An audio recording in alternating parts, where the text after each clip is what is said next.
हम सब मिलकर बाबा को और भगवान को प्रणाम करेंगे। भगवान बाबा हनुमान जी को प्रणाम।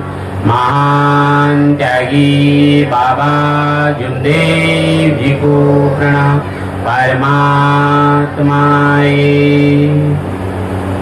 भगवत प्राप्ति के लिए निष्काम कर्मयोग साधने के लिए परम पूज्य परमात्मा एक सेवक मंडल वर्धमान नगर नागपुर की ओर से बाबा के आदेश अनुसार आज एक भगवान का नववा हवन कार्य आदरणीय इनके निवासस्थान में आदरणीय नरेंद्र जी बारापात्रे इनके निवास स्थान में समाप्त हुआ और उस उपलक्ष्य में एक भगवान की चर्चा बैठक यहाँ पे शुरुआत है। और इस चर्चा बैठक में स्वयं शक्तिशाली भगवान बाबा हनुमान जी उपस्थित है। बाबा हनुमान जी को मेरा प्रणाम। उसी प्रकार हम सबके सद्गुरु और मानव धर्म के संस्थापक महान त्यागी बाबा जुमदेव जी को प्रणाम। यहाँ बाबा जुमदेव जी उपस्थित है। बाबा जुमदेव जी को मेरा प्रणाम। उसी प्रकार हम सबकी मातोश्री आई वाराणसी उपस्थित है। आए वाराणसी को मेरा प्रणाम। उसी प्रकार इस चर्चा बैठक में आज के चर्चा बैठक के अध्यक्ष महोदय आदरणीय अध्यक्ष आदरणीय मंडल के माजी संचालक और मंडल के मार्गदर्शक आदरणीय प्रकाश जी साहू भाऊ को मेरा नमस्कार। उसी प्रकार आदरणीय मंडल के मार्गदर्शक धनाड़े भाऊ को मेरा नमस्कार। उसी प्रकार मंडल के मार्गदर्शक आदरणीय बावनकुड़े जी भाऊ को मेरा नमस्कार। आदरणीय मंडल के मार्गदर्शक हिरणखेड़े भाऊ को मेरा नमस्कार। हाँ, आदरणीय विजय भाऊ को मेरा नमस्कार। मंडल के आदरणीय कार्यकर्ता आदरणीय सारे भाऊ, आदरणीय ठेवकर जी, आदरणीय निराशे जी उपस्थित, आदरणीय मंच उपस्थित सभी सेवक सेविका बाल मित्र, आप सभी को मेरा नमस्कार। नमस्कार। तो आज इस धूप में हम सब लोग भगवान के गुणगान गा रहे हैं और इतनी शांति से हम सब लोग बैठे हैं। तो यह है जीवन की स्वीकार्यता। जीवन में जो कुछ भी आए हमारे जीवन में, जैसे भी धूप आए शाम को छाव आएगी, है ना। तो इसीलिए हमने पहले दिन मरिया जी भगवत नाम पर ये वचन दिया था। भगवान धूप है तो भी स्वीकार, है ना, रात है तो भी स्वीकार। और ये ऐसे जीना ही इसको कहते हैं बिना चतुराई वाला जीवन। क्योंकि इस मार्ग की जो जागृत कृपा है वो जागृत कृपा प्रसन्न किसके ऊपर है तो बाबा ने बताया है। जैसे गुलाब की झाड़ी को गुलाब आते हैं, है ना, आम के पेड़ को आम ही लगेंगे, कमल के पेड़ को कमल के फूल लगेंगे, लेकिन आदमी को क्या, है ना, आदमी को क्या अंकुरित होना चाहिए। तो आदमी के लिए बाबा ने बोला कि सत्यमेव प्रेम चाहिए। ये सत्यमेव प्रेम फूल है। चाहे आप भगवान को कितने भी बड़ा हार चढ़ाओ, जैसे कुछ लोग कहते हैं ना मैंने भगवान को हार चढ़ाया बोलते हैं ना। एक सेवक मुझे मिला बीच में, तो धांडे जी बोले मैं भी भगवान को हार चढ़ा के आया। बोले क्या चढ़ा के आया? मैं भगवान को हार चढ़ा के आया। अच्छा हुआ कि बाबा ने किसी का हार स्वीकार नहीं किया। तो भगवान को हार चढ़ाना ये हमारे दिमाग का खेल है ना, बरोबर है।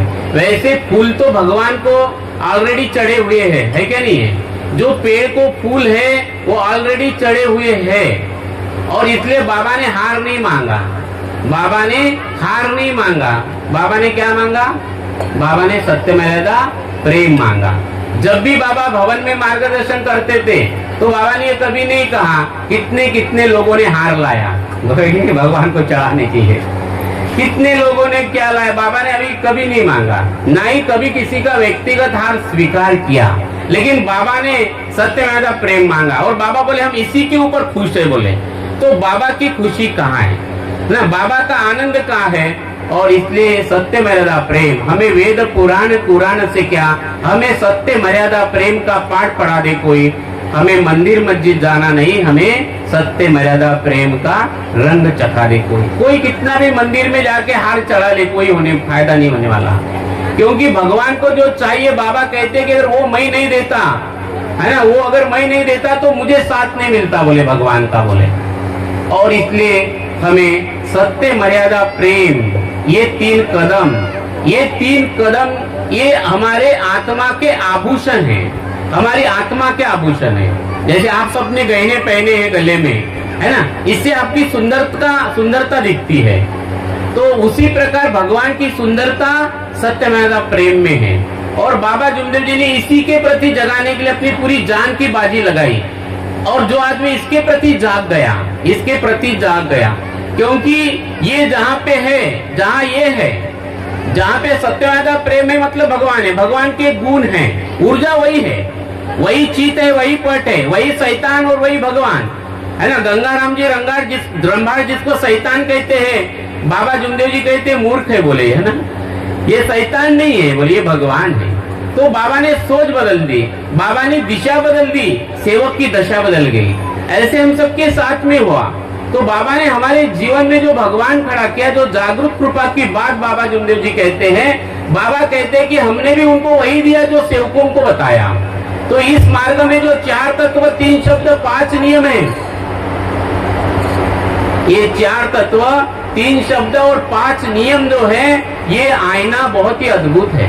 ये आईना है, जैसे मैंने आईना पहना हूं, है ना, इससे मुझे आप दिख रहे हो, ठीक है, मैं देख पा रहा हूं।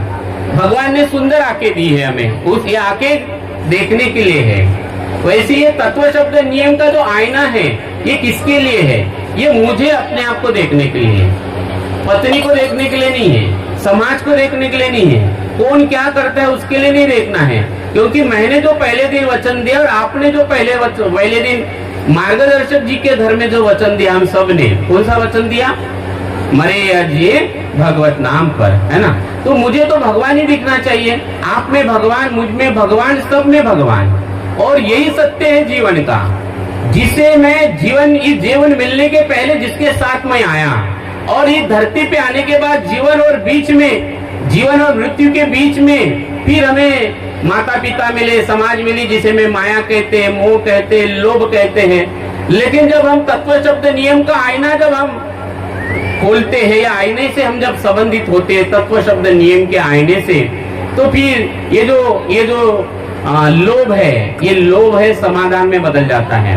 लोभ समाधान में बदल जाता है। नहीं तो लोभ ऐसी चीज है, लोभ किसे कहते हैं? लोभ उसको कहते हैं कि जैसे आपके पास में भी इतना है तो ऐसा लगता है कि और आ जाए, 2 लाख है तो 4 लाख आ जाए, 5 लाख आ जाए, और आ जाए, है ना। किसी के पास अगर पद है, एक बार पद मिल गया, और पद मिलते रहे, 5 बार हो गया, 10 बार हो गया, और पद मिलता रहे, है ना। तो ये न छूटना, ये भी बड़ा दुर्गुणी, ये भी एक नशा है। और माया ऐसा है कि छोड़ना ही नहीं आता। और बाबा कहते कि पाने वाला खोएगा और खोने वाला ही पाएगा, बोले। और बाबा जब हम तत्व, शब्द, नियम से जुड़ते हैं तो इसी में हमारा समाधान हमारे जीवन में मिलना चालू हो जाता है। अभी हमारे अभी ठौकर जी ना, हाँ, ठौकर जी ने अभी बताया है कि मुझे कुछ नहीं चाहिए, बोले अभी, है ना, भगवान मिले और कुछ चाहिए, और क्या चाहिए?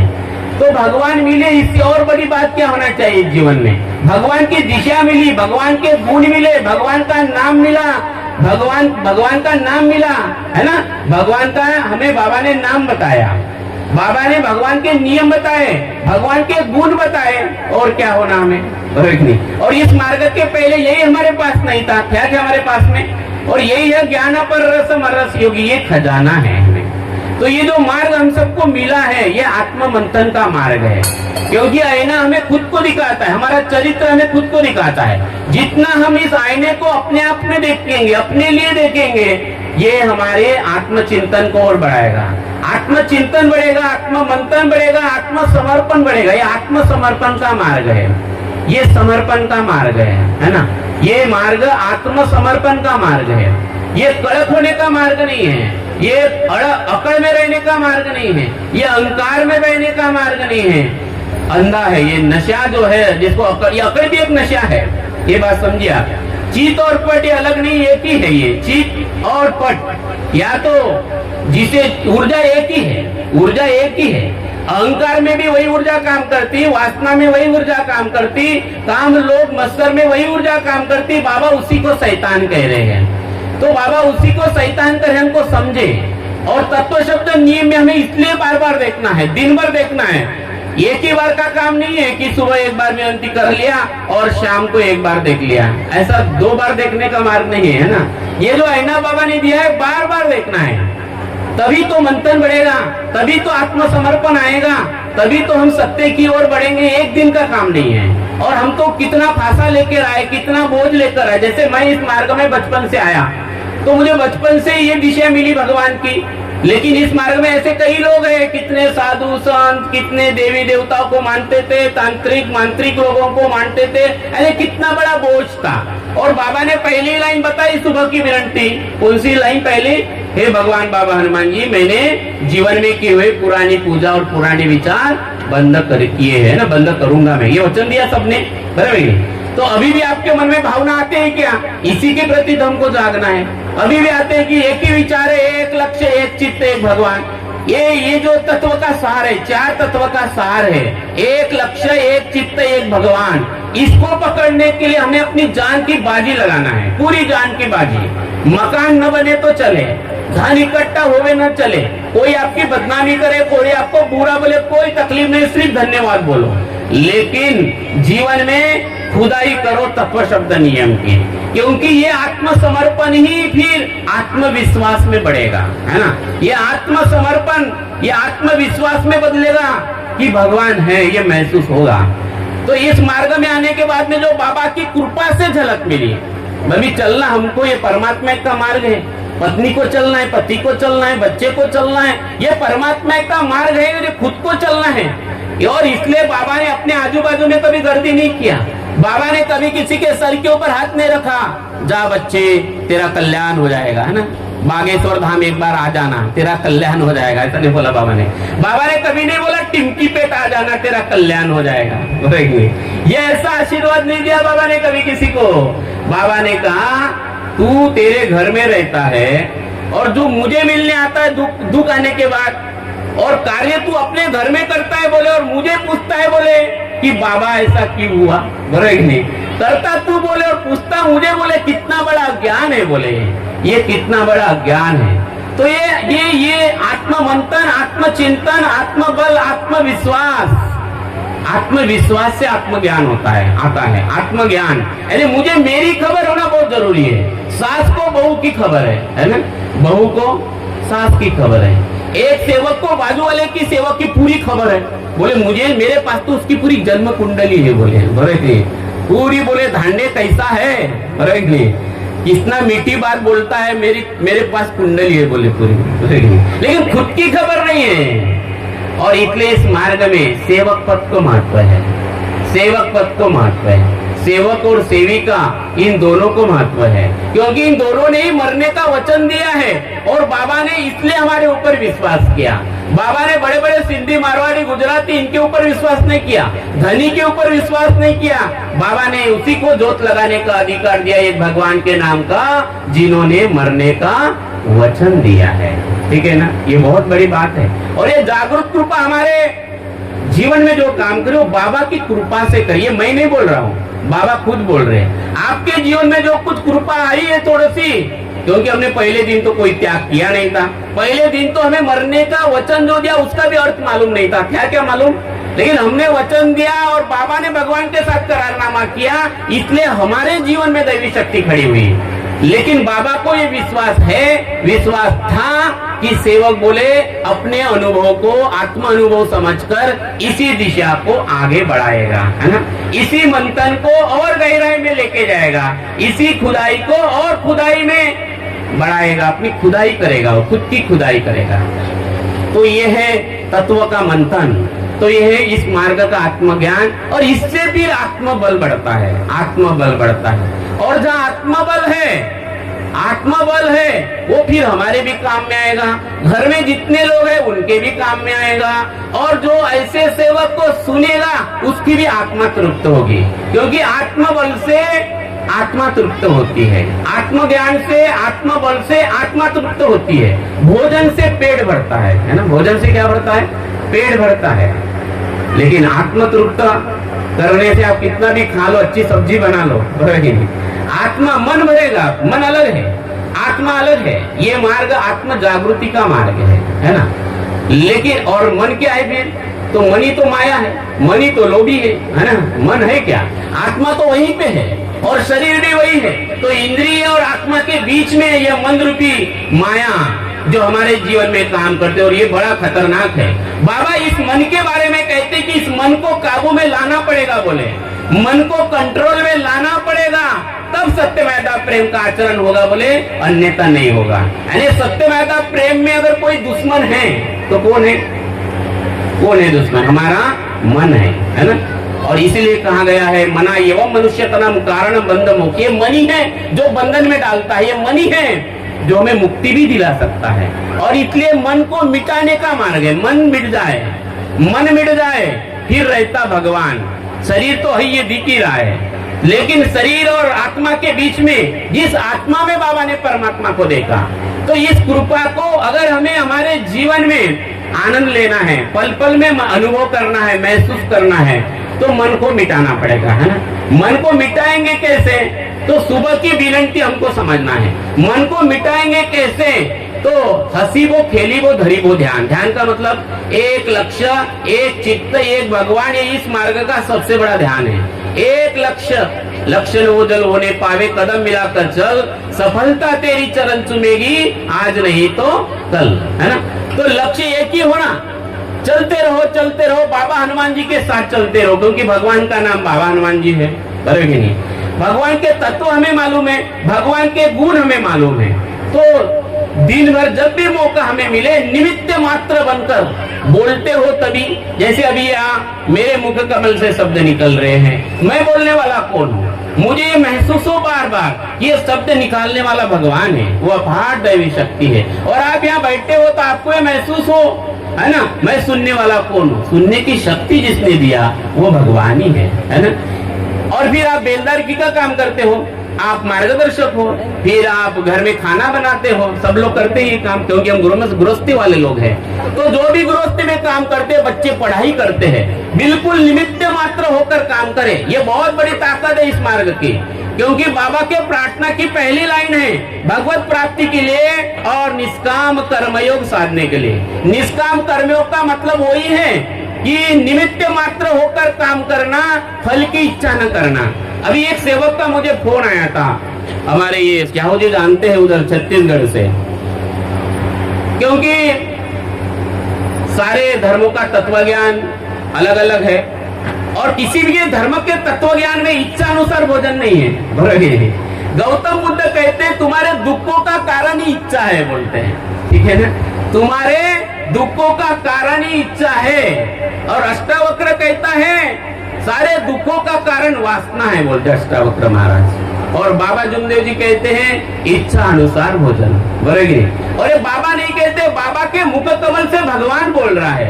जब बाबा भगवान को बोलते हैं, परमात्मा एक और मर्यादे भगवत नाम पर, तब भगवान बोलता है बाबा को, दुख दारी दूर करते उद्धार, इच्छा अनुसार भोजन। तो यहाँ पे हमें समझना है, इच्छा अनुसार का भोजन का मतलब यहाँ पे अभी तुम्हारी इच्छा नहीं रह गई, क्योंकि यहाँ तो आपने बोला मर्यादे भगवत नाम पर, मरो मरो सब कोई कहे, मरना न जाने कोई, एक बार ऐसा मरो कि फिर मरना न हुई। आपने तो वचन दिया मरने का, फिर आप रहेगा, आपका न मन रहा न आपकी इच्छाएं रही, फिर इच्छा अनुसार भोजन। तो यहाँ पे बाबा और सेवक, क्योंकि बाबा कहते कि आत्मा, बाबा की आत्मा और सेवक की आत्मा, इन दोनों का टच है, बोले। और बाबा की आत्मा से भगवान की आत्मा का टच है। ये गणित है, ये साइंस है, ये विज्ञान है। इस विज्ञान को समझो आप। विज्ञान ऐसा कहता है ये equal to B comma B equal to C. इसका मतलब ये होता है कि ये इक्वल टू सी। अभी मैं आपको, यानी इसका मतलब ये हुआ मानव धर्म के अनुसार भगवान इक्वल टू बाबा, बराबर, और बाबा इक्वल टू सेवक। बाबा कहते कि मैं भी आपके समान भगवान का सेवक हूँ, बोले, और आप बाबा के सेवक हो। तो बाबा और भगवान का, सेवक और भगवान का संबंध बाबा ने जोड़ के दिया है, क्योंकि बाबा और भगवान और फिर भगवान और सेवक, ऐसा ये संबंध है हमारा। इस सत्य को हम समझे, इस सत्य को हम समझे, तो आप सभी से मेरा निवेदन है कि बाबा जुमदेव जी ने जो अमृत दिया है हमें, ये अमृत, ये भी एक नशा है, बहुत बड़ा नशा है ना। शराब भी जैसी नशा है ना, नशे आदमी देखा आपने, वो इतना फुटपट जाता। मैं भी एक दिन आ रहा था कहीं से, तो वो एक शराबी आदमी इतना फूट गया था, इतना पूरा, और उसको कोई होश नहीं। मुझे